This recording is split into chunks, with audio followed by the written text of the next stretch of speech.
Hey guys, welcome back to YouTube channel TET Unicorns. कैसे हैं आप सभी? मेरे ख्याल से बिल्कुल ठीक होंगे।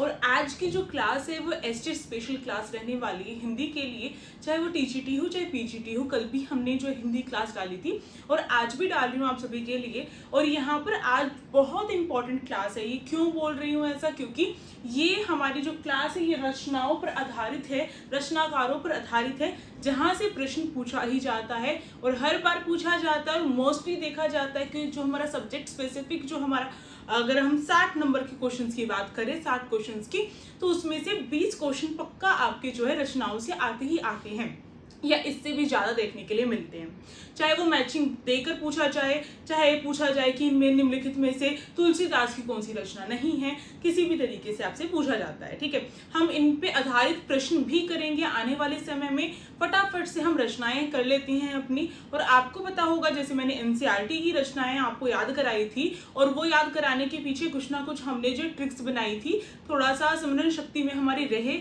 इसलिए मैंने कुछ ट्रिक्स वगैरह बताई थी आपको लास्ट ईयर। उसी तरीके से कोशिश करूंगी इस बार आपको जो स्क्रीन पे रचनाएं दिखाई दे रही हैं वहां से मोस्टली रचनाएं कवर हो सके। तो चलिए शुरुआत करते हैं हम। और आप सभी का छोटा सा काम यही है कि आपको लाइक करना है, शेयर करना है, सब्सक्राइब कर देना है अपने favourite YouTube channel TET Unicorns को। और अब टेट यूनिकॉर्न्स का इंस्टाग्राम हैंडल भी बन चुका है, तो आप इंस्टाग्राम पे भी टेट एग्जाम यूनिकॉर्न्स सर्च करके उसको फॉलो कर सकते हैं, या फिर आप सभी को लिंक डिस्क्रिप्शन बॉक्स में मिल ही जाएगा। और टेलीग्राम ग्रुप को भी ज्वाइन कर लीजिएगा। और इसी तरीके की शॉर्ट्स वीडियोस भी अपलोड करूंगी ताकि आपको रचनाएं और अच्छे तरीके से याद हो जाए। तो चलिए देखते हैं। और हम जो है अपनी जो रचनाएं हैं ये इतनी इंपॉर्टेंट इसलिए हो जाती है हमारी ये रचनाएं, अगर बात की जाए, क्योंकि यहाँ से मैंने आपको बताया ना प्रश्न पूछे जाते हैं। तो यहाँ पर जो जैसे आदिकाल, भक्ति काल, हमारे आधुनिक काल, सभी रचनाएं याद करने की कोशिश करेंगे। और आजकल देखा गया पैटर्न में बदलाव हो रहा है। आजकल निराला की उन रचनाओं के बारे में पूछा जाता है जो रचनाएं उनकी, हम कह सकते हैं कि रिपीट नहीं होती थी एग्जाम्स में, उन रचनाओं के बारे में पूछा जाता है। तो हमें वो सब कुछ करना होगा, पर शुरुआत में हम एकदम से सारी रचनाएं नहीं कर सकते हैं, तो कुछ लिमिटेड रचनाओं को करेंगे। तो चलिए देखते हैं। तो यहाँ पे सबसे पहले नाम जो हमारे यहाँ पे स्क्रीन पे दिखाई दे रहा है वो है सहरप्पा का। और सहरप्पा जो है उसको मैं बता दूं, राहुल सांकृत्यायन जो है जिन्होंने आदिकाल को सिद्ध सामंत काल कहा था, तो राहुल सांकृत्यायन ने सहरप्पा को जो है प्रथम कवि माना है और उसकी रचना को भी क्या है, प्रथम रचना माना है। तो फटाफट से देखिए इनकी कौन सी रचना है। सहरप्पा ने लिखा था दोहा कोश। ठीक है, ये चीज आपको ध्यान रखनी है कि सहरप्पा जो है भाई वो क्या, उन्होंने क्या लिखा था, दोहा कोश लिखा था। आपको ये चीज ध्यान रखनी है, बहुत इंपॉर्टेंट है। जब प्रथम कवि या प्रथम रचना की बात किसी कवि ने बोला है, स्वीकार किया है, तो उसको लेकर पूछा ही जाता है और पूछा भी गया है। ठीक है, ये चीज आपको ध्यान रखनी है। कैसे याद कर सकते हो? है तो एक ही रचना, आपको जो है मतलब ज्यादा एफर्ट्स डालने की जरूरत नहीं है कि बहुत सारी रचनाएं नहीं है। सरहप्पा यानी कि सरहे पार से चलता हुआ कोई एक दोहा जो है, दोहे का कोश उठा के लाए, इस तरीके से आप कर सकते हैं कि जैसे एक बुक है, दोहों की एक बुक होती है। जैसे कि नॉर्मली अगर मैं बात करूँ तो जैसे कि एक बुक है और ये बुक जो है दोहा कोश, इसमें बहुत सारे दोहे लिख रखे हैं, तो सरहे पार से मैं इसको उठाकर लेकर आई हूँ, इस दोहा कोश वाली बुक को। इस तरीके से आप याद कर सकते हो। तो याद करने के लिए हमें कुछ ना कुछ लॉजिक देखना ही पड़ता है। अगर हम शब्रपा, अगली जो रचना है वो है शब्रपा, ये रचनाकार है, इस साइड ये रचनाएं हैं। शब्रपा जो है उन्होंने चर्या पद लिखा है, ये भी बहुत इंपॉर्टेंट है और इसको लेकर भी प्रश्न पूछा जाता है। तो इसमें भी जो है मैं इसलिए देखने गई थी कि कहीं कैमरा ऑन करके मैं भूल गई हूँ, कि हुआ ही ना हो, एक बार मेरे साथ ऐसा हो चुका है। तो शब्रपा जो है आपको याद रखना है। शब्रपा शब्द से हमें कहीं ना कहीं शराब जो है वो रिलेट कर पा रहे हैं कि हम शराब होती है, जब हम शराब पी लेते हैं तो इंसान जब शराब पीता है तो वो क्या है, अपना चर्या चरित्र जो है खो बैठता है। इस तरीके से याद करिए। ठीक है, तो शब्रपा से चर्या पद। ठीक है, शराब पीकर जो है हमारा चर्या चरित्र खराब हो गया, तो चर्या से याद करेंगे आप चर्या पद। आई थिंक उसको चर्या ही बोलते हैं, चर्या चरित्र बोलते हैं, तो उस अकॉर्डिंग आप याद कर सकते हैं। तो चर्या पद जो है किसने लिखा है? शब्रपा ने लिखा है। अब मैं स्वयंभू की बात करूं तो यहाँ पर कहीं ना कहीं स्वयंभू जो है वो क्या है, अपने आप में, यानी अपने आप में स्वयंभू की 3 रचनाएं बहुत इंपॉर्टेंट है जो पूछी ही जाती है बार बार। तो स्वयंभू यानी कि अपने आप के बारे में, स्वयं के बारे में। तो यहाँ पर देखिए इन्होंने कौन कौन सी लिखी है। पौंचोचर्यू हो गया, और आपका जो है स्वयंभू यानी कि स्वयंभू ने खुद के ही बारे में, आप यहाँ पे लिखा है स्वयंभू छंद, ठीक है, ये चीज आपको ध्यान रखनी है कि स्वयंभू ने खुद के ही बारे में रचना लिखी है। तो स्वयंभू जो छंद है वो किसने लिखा? स्वयंभू ने लिखा। पौंचर्यु जो है वो भी स्वयंभू ने लिखा है, ठीक है। यानी कि एक तरह से हम मान सकते हैं पौ से हम ऐसे आप कर सकते हैं कि पैर, ठीक है, पैर, और अपने पैर, भाई अपने पैर कौन अपने पैरों को खुद ही छूता है। हम खुद हम सोचते हैं कि हमारे पैरों को हम जो है हमारे पैरों को कोई छुए, इस तरीके से हमारा मान सम्मान हो, हम इस तरीके से याद करने के लिए कर रहे हैं। असल में पौं का अर्थ ये होता नहीं है, पर याद करने के लिए मैं बता रही हूँ, ठीक है। तो अगर अर्थ देख के याद करने लग जाएंगे तो काफी टाइम लग जाएगा। रिठोमी चर्यु जो है वो भी इसने लिखा है। तो स्वयंभू से आपको ध्यान रखना है, एक तो स्वयंभू का खुद का स्वयंभू छंद है, और इसके साथ साथ श्रीयु चर्यु जो आ रहा है ना, वो दोनों रचनाएं किसने लिखी है? स्वयंभू ने लिखी है। इससे भी आपको याद रहेगा। अब मैं आगे बात करूं तो हेमचंद्र, हेमचंद्र नाम से तो ऐसा लग रहा है जैसे प्रेमचंद हो, है ना, प्रेमचंद। प्रेमचंद्र नहीं होता, प्रेमचंद होता है। यहाँ पे मिस्टेक करते हैं कुछ जो अभ्यर्थी हैं। तो अगर मैं हेमचंद की बात करूँ तो उन्होंने कौन कौन सी रचनाएं लिखी है? उन्होंने जो है कुमारपाल चरित्र लिखा है, ठीक है, प्राकृत व्याकरण लिखी है। अब इसको कैसे याद करेंगे? इसको याद करने के लिए सिंपल सी चीज आपको मैं बता दूं, जैसे मैंने कहा हेमचंद, जो प्रेमचंद जैसे, हेमचंद्र है इनका नाम, हेमचंद्र जो प्रेमचंद जैसे हमें सुनने में लग रहा है कहीं ना कहीं हिंदी में ना। तो प्रेमचंद जो थे वो भी क्या करते थे, वो जो है अगर हम उनका देखें तो उन्होंने तो एक काल ही बना रखा है उनका, तो है ना, उनकी कहानियाँ, उनके उपन्यास कितने फेमस हैं। तो यानी कि अगर हिंदी में उनका एक मतलब है, कुछ ना कुछ प्राकृत रहा है एक तरीके से कहीं ना कहीं से। तो इसी तरीके से हम कह सकते हैं हेमचंद्र ने जो है प्राकृत व्याकरण जो है वो लिखी है, यानी कि व्याकरण का प्राकृत रूप जो है हेमचंद्र ने बनाया है। इस तरीके से हम याद करने की कोशिश कर सकते हैं, ठीक है। कुमारपाल चरित्र जो है वो भी किसने लिखा है? हेमचंद्र ने। कैसे याद करेंगे? इसको याद करने के लिए बस ये याद कर सकते हो कि प्रेमचंद का जो है उसमें जो भी नायक होता है उसकी कहानी का, वो कहीं ना कहीं कुमार जैसे चरित्र वाला होता है। मतलब कि हम इमेजिन कर सकते हैं कि इस जैसा नायक जो है हम देख सकते हैं, यथार्थ में देख सकते हैं कि अगर कोई बुरा कर रहा है तो उस जैसा भी प्रेमचंद ने अपनी कहानियों में लिखा है, उस जैसा चरित्र दिखाया गया है। तो कुमारपाल चरित्र जो है वो हेमचंद्र का है, पर कंफ्यूज नहीं होना है, प्रेमचंद अलग है, हेमचंद्र अलग है, ठीक है।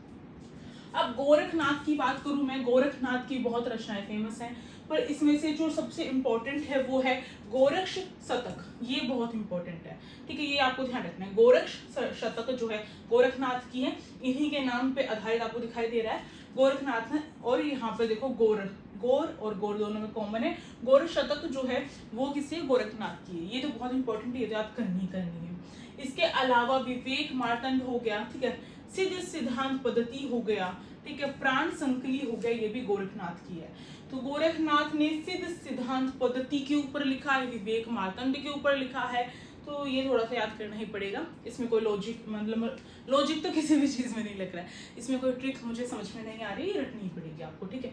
अगर मैं बात करूँ आगे वाली जितनी रचनाएं ना बहुत इंटरेस्टिंग है, जिसमें हम बहुत अलग अलग चीजों को रिलेट करके करेंगे, मतलब थोड़ा सा फनी हो जाता है और थोड़ा सा अजीब आपको लगेगा कि कहाँ से क्या क्या रिलेट करके हम पढ़ रहे हैं। पर हाँ, याद जिस भी तरीके से हो जाए, क्योंकि एग्जामिनर को नहीं पता आपने किस तरीके से याद किए, रट्टे मारने वाली चीजें ऐसे याद की जा सकती है, ठीक है। अब देखते हैं हम यहाँ पे दलपति विजय भाई एक रचनाकार हैं, और इन्होंने आदिकाल में, अगर आदिकाल के साहित्य की बात की जाए तो इसमें इन्होंने जो है रासो साहित्य की बात की जाए तो उसमें खुमान रासो लिखी है, बहुत फेमस है, दलपति विजय ने लिखी है। अब कैसे याद रखेंगे?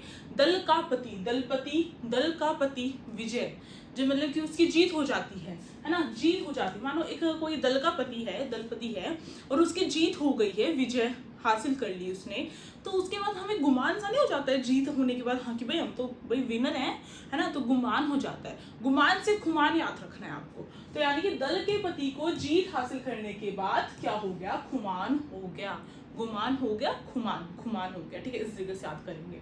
अगली है नरपति नालह। नरपति नालह जो है उसने लिखी है बिसल देव रासो, ठीक है, बिसल देव रासो। नर का जो पति है, जो नर होते हैं, जैसे कि जो मानव है, मनुष्य हैं, उनके जो पति हैं, तो वो जो है वो पति कितने हैं, वो पति टोटल 20 हैं। यानी कि एक व्यक्ति है जिसको हम नर कह रहे हैं, उस नर का जो पति है ना भाई, वो जो पति बना है, यानी कि जो एक मनुष्य है, मानो कोई भी XYZ कोई भी है, ये जो है ना, ये व्यक्ति जिसको हम क्या कह रहे हैं, नर कह रहे हैं, और ये जो पति बना है भाई, वो कितनों का बना है, 20 व्यक्तियों का बना है। किसका, 20 व्यक्तियों का बना है। तो इससे आपको याद रहेगा बिसल देव, है ना, इसीलिए इस व्यक्ति का नाम बिसल देव रख दिया गया है, क्योंकि ये 20 लोगों का पति बन गया है। तो इस तरीके से आप याद रख सकते हैं, मतलब याद रख सकते हैं कि नरपति नाल है जो बिसल देव रासु है। और अगर किसी को जैसे ऑडियो में, जब मैं अपने खुद के फ़ोन में सुनती हूँ या फिर जो मोबाइल्स मेरे घर पे है उसमें सुनती हूँ, तो मुझे आवाज़ सही सुनाई देती है। पर अगर किसी को लग रहा है कि वॉल्यूम कम है, तो प्लीज़ आप दूसरे फ़ोन में करके देखिए। हो सकता है कि फ़ोन की जो वॉल्यूम है वो ऑलरेडी कम हो, इस वजह से वीडियो की भी वॉल्यूम कम लग रही हो आपको, है ना। तो कोशिश कर सकते हैं। अब अगर आगे देखते हैं, जगनिक जो है उन्होंने परमाल रासो लिखी है। इसको भी याद करने का एक फनी सा वे है। जगता कौन है रात भर, क्यों जगते हैं हम, परमाल, यानी कि अपने माल की रक्षा करने के लिए। या फिर एक और तरीका हो सकता है, जगनिक, रात को जगने वाला चोर होता है ना, चोर होता है, और वो क्यों जगता है, परमाल, पर मतलब पराया माल पाने के लिए जगता है। रात को चोर जग रहा है, वो क्यों, पराया माल पाने के लिए जग रहा है। तो अगर हम देखें तो जगनिक यानी कि चोर, और वो जो है क्यों जग रहा है, पराया माल पाने के लिए, परमाल, ठीक है, इस तरीके से याद कर सकते हो। अब हम देखते हैं चंद्रप्रदायी की पृथ्वीराज रासो जो है बहुत फेमस है, और हर किसी को पता होगा कि जो पृथ्वी होती है उस पे क्या होता है भाई, चंद्र यानी कि चांद होता है। तो चंद्रप्रदायी जो है पृथ्वीराज रासो, इस तरीके से थोड़ा सा याद कर सकते हो आप सभी। अब केदार भट्ट की रचना है जयचंद्र प्रकाश, ठीक है, जयचंद्र प्रकाश, केदार भट्ट की। इसको तो याद करना ही इसी तरीके से है। केदारनाथ होता है, केदारनाथ में कौन होते हैं, शिव जी होते हैं, शिव जी के सिर पे चंद्रमा होता है। तो केदार भट्ट जयचंद्र प्रकाश, उस चंद्रमा की क्या हो रही है, जय हो रही है। कहाँ पर, केदारनाथ में जय हो रही है। इस तरीके से याद कर सकते हो कि केदार भट्ट ने जयचंद्र प्रकाश लिखी है। या फिर इसको याद करने का एक और सॉलिड सा तरीका है कि आप क्या कर सकते हैं, अगर ये रहोगा नहीं, आप क्या कर सकते हैं कि जो केदार भट्ट है, जो ये केदार भट्ट है, यानी केदारनाथ जो है, वहां पर क्या होता है, जो चंद्रमा होता है उसका प्रकाश जो है चारों तरफ फैलता है, और फिर उस प्रकाश की जय जयकार होती है, और इसलिए सब केदारनाथ जाते हैं। इस तरीके से भी आप याद कर सकते हो, ठीक है। तो याद करने के बहुत तरीके हो सकते हैं। आगे देखते हैं, मधुकर भट्ट जो है, मधुकर जो भट्ट है, उन्होंने लिखा है जय मंक जस चंद्रिका, मधुकर भट्ट ने लिखी है। अब यहाँ पर जो है हम इसको थोड़ा सा याद करने के लिए कर सकते हैं कि जो मयंक और चंद्रिका, यानी कि जो मयंक और चंद्रिका, हम बोल सकते हैं कि मधुकर भट्ट, मधुकर का मतलब एक तरीके से मधु होता है, यानी कि जिसमें मीठा हो, है ना, तो रस से भरा हुआ हो। तो जो चंद्रिका होती है वो रात भर क्या करती है, जो मधुकर है वो फैलाती है। इस तरीके से हम याद कर सकते हैं। तो थोड़ा सा देखो, चंद्रिका लेकर हमें जो है थोड़ा सा डाउट हो जाता है, एक इसमें और इसमें तो बहुत डाउट रहता है कि जय चंद्र प्रकाश और जय में जस चंद्रिका, इन दोनों को लेकर कंफ्यूजन होती है। और अब आपको ध्यान रखना, जहां पर प्रकाश आ रहा है ना, प्रकाश कहाँ होगा, चांद का प्रकाश कहाँ होगा, केदारनाथ में होगा। इस तरीके से याद करना, ठीक है। और मधुकर भट्ट में आपको बस नॉर्मल याद करना, जय में और जस चंद्रिका। अब षडंगधर जो है उसकी हमीर रासो है, ये ध्यान रखना है। षडंगधर की हमीर रासो है। षडंगधर, ये नाम ऐसा नहीं लग रहा जैसे कुछ हम कोई अस्त्र शस्त्र की बात कर रहे हैं कि उसने वो धारण कर रखा है, वो अस्त्र, एक अस्त्र का नाम षडंगधर हम बोल सकते हैं, है ना, याद करने के लिए। तो वो जो है भाई हमीर से हम याद कर सकते हैं कि अमीर लोग, है ना, अमीर लोग क्या करते हैं, षडंग को धारण करते हैं। इस तरीके से हम याद कर सकते हैं, अमीर, ओके। ये इस तरीके से हम थोड़ा सा मतलब बनाना पड़ेगा, और क्या कर सकते हैं। अब हम देखते हैं नल्हे सिंह जो है उन्होंने लिखी थी विजयपाल रासो, ठीक है, नल्हे सिंह। तो जो नल्हे सिंह है उसने क्या लिखी है, विजयपाल रासो, और ये आपको याद करनी ही पड़ेगी, इसका कुछ और मतलब लॉजिक नहीं बन रहा है। विजयपाल रासो नल्हे सिंह ने लिखी है।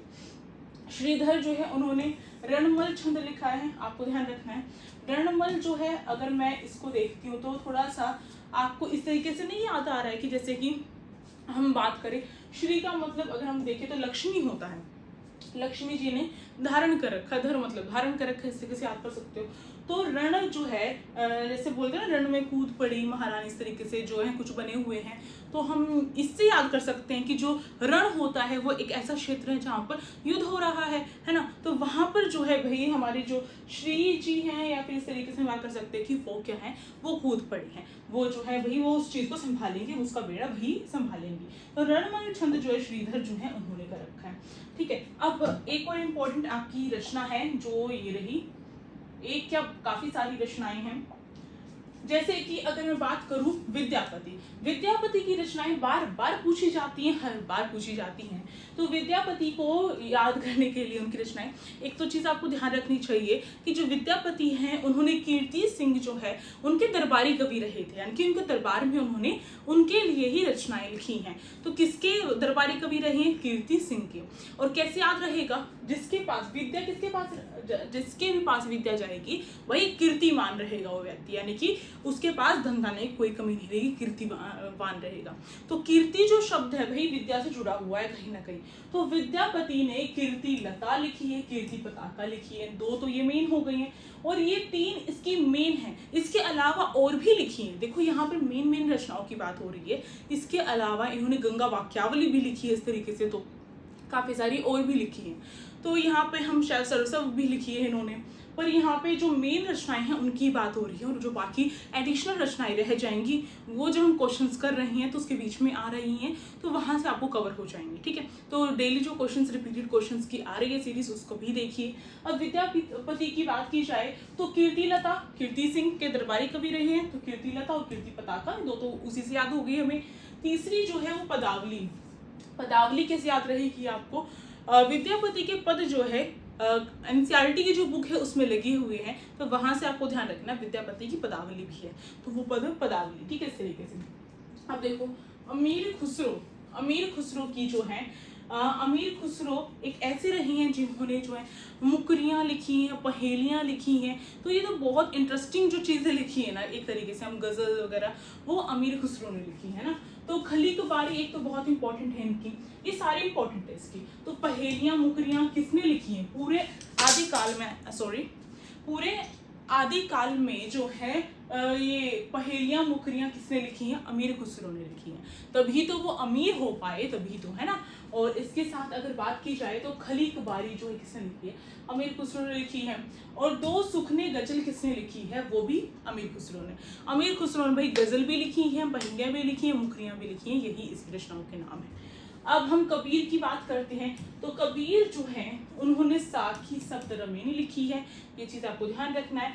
और ये तीनों जो है किसमें संकलित है, ये आप सभी मुझे कमेंट सेक्शन में बताएंगे, क्यों बताएंगे। धर्मदास जो है इनके गुरु रहे हैं, उन्होंने उसको संकलित किया है, और ये इसलिए बताएंगे आप सभी क्योंकि मैंने लास्ट जो क्लास रही है उसमें आप सभी को बताया भी था। चलो बता देती हूँ, ये तीनों की तीनों जो है भाई बीजक जो है, बीजक में संकलित है।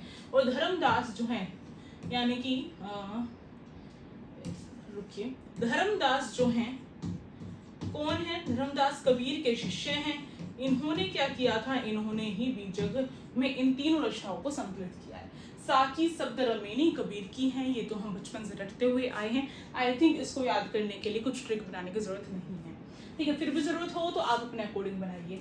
गुरु नानक की बात करें तो आपको ध्यान रखना है, जो गुरु होते हैं हम कहते हैं ना उनके नाम को जपो, है ना। नाम जप गुरु के पास कभी भी जाओगे वो क्या कहेंगे, इस नाम को जपो, भगवान के इस नाम को जपो, या फिर वो हमें नाम देते हैं कि इस नाम का स्मरण करो, तो जपने के लिए बोलते हैं ना। तो हम क्या करते हैं, हम जपते भी हैं। तो गुरु क्या सजेस्ट कर रहे हैं हमें, नाम जप के बारे में, जपू जी, इसीलिए इनकी रचना याद कर सकते हैं, जपू जी। इसके साथ साथ जो गुरु होते हैं वो हमेशा हमारे अच्छे के लिए, भले के लिए बताते हैं। तो नसीहत हमारी, जहाँ पर नसीहत हमारी मतलब अच्छी रहे तो उसके लिए बताया जाता है गुरु की तरफ से। तो नसीहत नामा जो है भाई वो भी क्या है, गुरु नानक की रचना है। ठीक है। दादू दयाल की आपको ध्यान रखना है, हरडे बानी दादू दयाल की रचना है और ये काफी बार पूछी भी गई है। हरडे बानी और अंग बंधु जो है किसकी, दादू दयाल की रचना है। अब देखिए अगली जो है मुल्क दास की रचनाएं कौन कौन सी हैं। रतन खान, ज्ञान बोध, ज्ञान प्रोची, ये सारी की सारी मुल्क दास की रचनाएं हैं, ये भी आपको रखनी ही पड़ेंगी थोड़ी सी। असाइद जो है इसमें कहीं ना कहीं हमें साई जैसा फीलिंग नहीं आ रही है। साई, हाँ बिल्कुल, जो साई जो हैं उन जैसी फीलिंग नहीं आ रही है। तो जो साई हैं अगर हम देखें तो वो उनका रूप कैसा दिखाया जाता है, वो सफ़ेद कपड़ों में होते हैं, है ना। तो इस तरीके से हम इमेजिन कर सकते हैं कि जो हंस होता है वो भी सफ़ेद होता है और जो साई हैं वो भी सफ़ेद कपड़े पहनते हैं। तो साई से असाइद जब भी आए तो आपको ध्यान रखना है ये हमें साई जैसी फीलिंग दे रहा है ये नाम। और हंसावली जो है क्यों जुड़ रही है, क्योंकि सफ़ेद कपड़े, इस तरीके से मैंने थोड़ा सा याद कर रखा है। देखो इसमें धर्म बीच में घुसाने की जरूरत नहीं है, क्यों, क्योंकि ये हम सिर्फ और सिर्फ जो है अपने हम रट सकें उसको आसान बनाने के लिए है। अब देखो मुल्ला दाऊद जो है उन्होंने चंद्रयान लिखी है, कैसे याद कर सकते हो। आपको पता है कि जो मुल्ला है इस तरीके से जो मुस्लिम होते हैं उनको मुल्ला बोला जाता है ना, बोला जाता है। तो यहाँ पे मैं फिर से कहूँगी धर्म को बीच में नहीं ला रही हूँ, बस याद करने के लिए हम अपनी खुद की असूलियत के लिए कर रहे हैं। तो वो जो है जब उनकी ईद होती है तो वो क्या करते हैं, चांद को देखकर ही अपनी जो ईद है वो सेलिब्रेट करते हैं, मनाते हैं। तो चंद्रयान जब चांद आता है तब जो है जो मुल्ला है वो खुश हो जाता है। तो इस तरीके से आप याद कर सकते हो। ईश्वर दास भाई, ये रहा ईश्वर दास ने सत्यवती कथा लिखी है, कैसे याद करोगे। ईश्वर जो भगवान होते हैं, ईश्वर वो क्या है, हमेशा सत्य कथा बताते हैं। वो तो बस ये रहता है उनका कि बच्चों को सबक सिखाना है, हम बच्चों को सबक सिखाना है, और उसके लिए सत्य कथा जो है वो क्रिएट करते हैं। हम कोई भी देख रहे हैं, रामायण देख रहे हैं, महाभारत देख रहे हैं, सत्य की जीत होती है उसमें। तो सत्य कथा होगी, तो इससे आपको याद रखना सत्यवती कथा जो है, और इसी साथ साथ सत्यवती जो है वो रही भी है स्टोरीज में, तो उससे भी याद कर सकते हो, ठीक है। ये इम्पोर्टेंट है इसका। भरत मिलाप और अंगद पेज जो है वो भी इनकी रही है, ये भी ध्यान रखना है आपको, ठीक है। इसके बाद कुतुबन को कैसे याद करेंगे आप सभी। कुतुबन को याद करने के लिए देखते हैं, थोड़ी सी और करेंगे, उसके बाद हम नेक्स्ट क्लास में ही करेंगे। अगर मैं कुतुबन की बात करूं तो आपको इसमें यहाँ पे देखो ये वन दिखाई दे रहा है, और वन में कौन होता है, वन में मृग होते हैं, वन में मृग होते हैं। तो मृगावती जो है इससे आप याद कर सकते हो कि ये कुतुबन ने लिखी है, ठीक है। कुतुबन ने क्या है, मृगावती लिखी है, इस तरीके से आपको याद रहेगा। अब जयसी जो है बहुत इंपॉर्टेंट है और इसकी रचनाएं पूछी जाती हैं, मलिक मोहम्मद जयसी, ठीक है, जो सूफी कवि रहे हैं। अगर हम बात करें तो जो जयसी है उसने पद्मावत लिखी है, ये तो बहुत फेमस है इनकी पद्मावत, और हमने पढ़ी हुई भी है ना। तो पद्मावत जो है भाई वो तो जयसी हर किसी को याद रह जाती है। इसके अलावा अखरावत, आखिरी कलाम जो है जयसी ने लिखी, इसके अलावा और भी लिखी है, टोटल जयसी ने 7 लिखी हैं, और जब मैं आपको डिटेल में कभी कर पाऊंगी तब बताऊंगी। अब देखो आखिरी कलाम यानी कि आखिरी कलम से याद कर सकते हो, वे जैसे जब लिख रहा था तो उसकी आखिरी कलम रह गई और उसी से उसने लिख दिया, इस तरीके से याद कर सकते हो। अखरावत भी इसी तरीके से याद कर सकते हो कि जहाँ पे आखिरी वो आ रहा है, उस तरीके से आप याद कर सकते हो। मंजन से आपको कहीं ना कहीं मंजन जो हम टिप में मंजन करते हैं, ठीक है, या फिर हम कुछ मांजते हैं, हम नहीं कहते बर्तन मांज रहे हैं, तो हरियाणा में तो खासकर बोला जाता है ना, देख बर्तन मांज रही है ना, इस तरीके से। तो मंजन जो है मधुमालती क्या कर रही है, मधुमालती एक लड़की है, वो क्या कर रही है, वो भाई मांज रही है बर्तनों को, इस तरीके से याद कर सकते हो, ठीक है। नंददास ने रूप मंजरी लिखी है।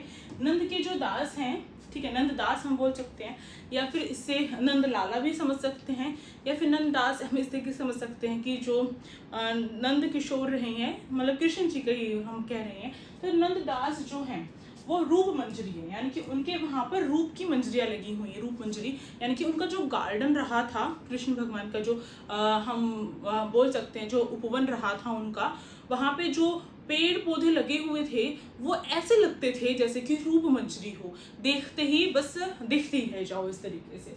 तो इसे याद रह जाएगा आपको, ठीक है। इसके बाद आलम जो है, आलम ने लिखी है भाई मधुबानल काम कुंतला जो है वो किसने, आनंद ने लिखी है। नारायण दास जो है, नारायण दास ने जो चिताई वार्ता है वो नारायण दास ने लिखी है। कैसे याद रखेंगे, जो नारायण भगवान है भाई, वो कभी भी देखते हो तो वो क्या करते हैं, जो दुष्ट होते हैं, जो बुरे होते हैं, उनको उनकी चिताई कर देते हैं, उनको पीट देते हैं, उनको मार देते हैं, है ना। तो वो चिताई कौन करेगा, अगर कोई झूठ बोलेगा, कोई गलत काम करेगा, तो नारायण जो है वो क्या कर देंगे, चिताई कर देंगे। चिताई का मतलब आप अगर हरियाणा से हो तो समझते होगे कि चिताई का मतलब बिल्कुल धो देना, मार देना, पीट देना, है ना। इस तरीके से आप समझ सकते हैं। उस्मान ने लिखी है चित्रावली, याद करना पड़ेगा, है ना। चित्रावली जो है एक चित्र है, ठीक है, और उसको लेकर उस व्यक्ति का मान बढ़ गया। मान मतलब बड़ाई हो गई उसकी, कि भाई बड़ाई का मतलब होता है प्रशंसा हो जाना, है ना। तो मान बढ़ गया, क्यों, उसके चित्र को देखकर कि इतना सुंदर चित्र बनाया है, उसको लेकर उस व्यक्ति का मान बढ़ गया। तो उस्मान जो है चित्रावली, जो उस्मान ने जो है चित्रावली लिखी है, ठीक है। इस तरीके से पुहकर जो है भाई आपको याद रखना है, रस रतन जो है भाई पुहकर की है, ठीक है, ये याद रखना है आपको। रस रतन, जो रतन है, मतलब रतन इतना सा जो वो होते हैं ना, रतन वगैरह होते हैं, तो जो रतन है ज्वेलरीज, उसको देखकर पुकार लगा रहे हैं, पुकार कि आ जाओ, देखो हमारे रत्नों को देखो। इस तरीके से हम कह सकते हैं। आगे देखते हैं इस पेज की कितनी बच गई हैं। हाँ, बस थोड़ी सी रह गई, स्कोर कर लेते हैं। अब देखो यहाँ पर ये है शेख नबी की ज्ञानदीप है, ठीक है, ये याद रखनी है आपको। शेख नबी जो है वो क्या करते थे, जो शेख होते थे वो भी तो ज्ञान देते थे ना, ज्ञान का दीप जलाते थे, तो ज्ञानदीप। नूर मोहम्मद जो है उन्होंने कौन सी लिखी है, इंद्रावती लिखी है, अनुराग बांसुरी लिखी है। तो कैसे याद रखेंगे, नूर मोहम्मद तो इंद्रावती, और जो इंद्र रहे हैं, जो देव रहे हैं, इंद्रदेव, उनकी जो है इंद्रावती, इंद्र का जो हाथी था, इंद्रावत नहीं क्या था, एरावत था, वो एरावत हाथी था। उसी से याद कर लो कि एरावत जो हाथी है ना, उसमें नूर भरा हुआ था, उस जैसा हाथी इस पूरी दुनिया में या विश्व में या फिर परलोक में भी कोई नहीं था। तो नूर से आप याद कर सकते हो। साथ में अनुराग बांसुरी, यानी कि दो चीजें ऐसी थी भगवानों की, एक तो इंद्रदेव का एरावत हाथी जो है वो रहा है, जिसका नूर का कंपैरिजन कहीं नहीं है। एक जो है भाई कृष्ण भगवान की बांसुरी सॉरी अनुराग बांसुरी जो है, उस जैसा कोई नूर दूसरी बांसुरी में नहीं है। इस तरीके से आप कर सकते हो। रामानंद वही बहुत इंपॉर्टेंट है, रामानंद, और किसके गुरु रहे हैं ये, और इनके कौन शिष्य रहे हैं, कमेंट सेक्शन बताना। रामानंद जो हैं उन्होंने वैष्णव मतवाद लिखी है, भास्कर, ठीक है। श्री रामाचरण पद्धति लिखी है रामानंद ने, रामाचरण पद्धति लिखी है, तो याद रहेगा ही, इनके नाम से रिलेट है। योग चिंतामणि जो है भाई किसने लिखी है, रामानंद ने, योग के बारे में इन्होंने इसे बताया है, ठीक है। राम रक्षा जो स्रोत है वो भी इनके नाम से ही है, यानी कि रामानंद के नाम से, एक तो राम आचरण पद्धति होगी राम के नाम से, एक राम रक्षा स्रोत हो गया, योग चिंतामणि, और आनंद भाष्य जो है वो क्या है। देखो कैसे याद रहेगा, इसको याद करने के लिए थोड़ा सा हम सोचते हैं कि जो राम भगवान है ना, वो क्या कर रहे हैं, वो वैष्णव जो है, मतलब जो हम कह सकते हैं जो वैष्णव होते हैं वो कौन होते हैं, जो कृष्ण के भक्त होते हैं उनको वैष्णव कहा जाता है। तो राम जी भी कहीं ना कहीं कृष्ण के भक्त थे, है ना। हम देखते हैं कि जो जैसे हम देखते हैं ना ये कि जो कृष्ण भगवान होते हैं वो राम के भक्त होते हैं, और राम जी जो होते हैं कृष्ण के भक्त होते हैं। कई बार ऐसे मैंने काफ़ी सारे जो सीरियल्स आए हैं उसमें देखा मैंने, उनकी पूजा करते हैं ऐसा, तो वो इनके भक्त थे, है ना। और राम आचरण पद्धति फॉलो कर रहे थे वो, है ना। राम आचरण पद्धति फॉलो करेंगे, राम जी पर आधारित जो पद्धति है उसी को फॉलो करेंगे, कौन भाई, रामानंद, ठीक है। और राम रक्षा स्रोत भी बताया उन्होंने कि पद्धति तो फॉलो करेंगे, साथ ही साथ उन्होंने बताया कि भाई राम की जो राम जी ने बताया था ये रक्षा के स्रोत है, इनसे बचाव हो सकता है। तो इस तरीके से, और ये सारी चीजें जब होती हैं तो साथ ही साथ पूजा पद्धति होने के साथ साथ भाई शरीर में जब ताकत नहीं होगी तो कैसे करोगे, तो उसके लिए योग करना भी जरूरी है। तो योग चिंतामणि जो है इससे याद रहेगा। और ये जब सारी चीजें फॉलो हो जाती है ना, ये सारी चीजें, तो आनंद की अनुभूति होती है, तो आनंद भाष्य हो जाएगा इससे, है ना। अब अगला देखते हैं, अग्रदास जो है, अग्रदास ने ध्यान मंजरी लिखा है। रूप मंजरी किसने लिखा है ये आपको ध्यान रखना है। रूप मंजरी नंददास ने लिखा है। याद मैंने बताया था कैसे याद रखना है, बिल्कुल आपको डिस्टर्ब नहीं होना है ना, ध्यान रखना है ध्यान मंजरी में कि वो अग्रदास ने लिखा है, ठीक है, ये चीज़ आपको ध्यान रखनी है। और राम अष्टपाय जो है वो भी अग्रदास ने लिखा है, ये थोड़ा रखना पड़ेगा आपको, ठीक है। इसी के साथ मैंने काफ़ी सारी रचनाएं आपको टिप्स पे याद करा दी होंगी। आई थिंक आप इस क्लास को 3 से 4 बार भी देखेंगे तो भी आपको याद हो जाएगा, क्योंकि जितनी बार हम देखते हैं उतनी बार याद होता है। और कुछ टाइम आप खुद रिवाइज करते रहिए, 1 हफ्ते तक लगातार। आपके टिप्स पे ये रचनाएं ना हो जाएं तो मेरा नाम बदल दीजिएगा। तो अब मिलते हैं नेक्स्ट क्लास में। टेलीग्राम जो चैनल है उसको आप फॉलो कर लीजिए, इंस्टाग्राम जो है उसको भी आप सभी फॉलो कर लीजिए, इसको सब्सक्राइब कर दीजिए टेट यूनिकॉर्न्स को। मिलते हैं नेक्स्ट इसी अच्छी सी क्लास के साथ। Thank you for watching this video, stay tuned, be happy.